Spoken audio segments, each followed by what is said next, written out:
اور باقاعدہ آیت اللہ بہجت فرماتے کہ آیت اللہ مرزا حسین نوری یہ سامرہ میں تھے تو ان کا ایک باقاعدہ ایک دستور تھا. مرزا حسین نوری کا سامرہ میں دستور تھا کہ 2 راتوں میں 50 افراد کی دعوت کیا کرتے تھے طالب علموں کی. 50 کی جمعرات کو 50 کی جمعے کو. ایک دفعہ غلطی سے دعوت نامہ چلا گیا 100 افراد کو ایک ہی رات کے لیے. بڑا سخت پریشان, اب منع بھی نہیں کروا سکتے, تو بہت پریشان ہوئے. اور پریشان ہونے کے بعد مرزا حسین نوری اس زمانے کے ایک بہت بڑے عالم اور فقیہ آخوند ملا فتح علی سلطان آبادی کے پاس گئے. آخوند ملا فتح علی سلطان آبادی ان کو سارا واقعہ سنایا کہ 50 لوگوں کا انتظام ہے, 100 لوگوں کو دعوت نامے چلے گئے.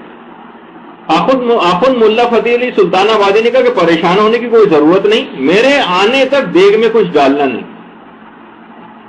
بہرحال جب وقت آیا پکانے کا ان کو بلایا گیا. فتح علی سلطان آبادی وہاں گئے, ایک کپڑا منگوا کے دیگ کے اوپر رکھا, اندر خالی دیگ میں دائیں بائیں ہاتھ چلاتے رہے اور 3 مرتبہ ایک جملہ انہوں نے کہا, علی خیر البشر ومن ابا فقط کفر.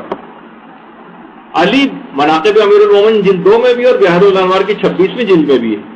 علی بہترین انسان ہے اور جو اس کا اعتقاد نہ رکھے وہ قطعاً کافر. اس کے بعد سامان سارا اٹھایا اور دیگ میں ڈالا, اور اس کے بعد جب کھانا پک کر تیار ہوا 100 افراد پیٹ بھر کر کھانا کھا کے گئے, تب بھی کھانے میں کوئی کمی واقع نہیں ہوئی.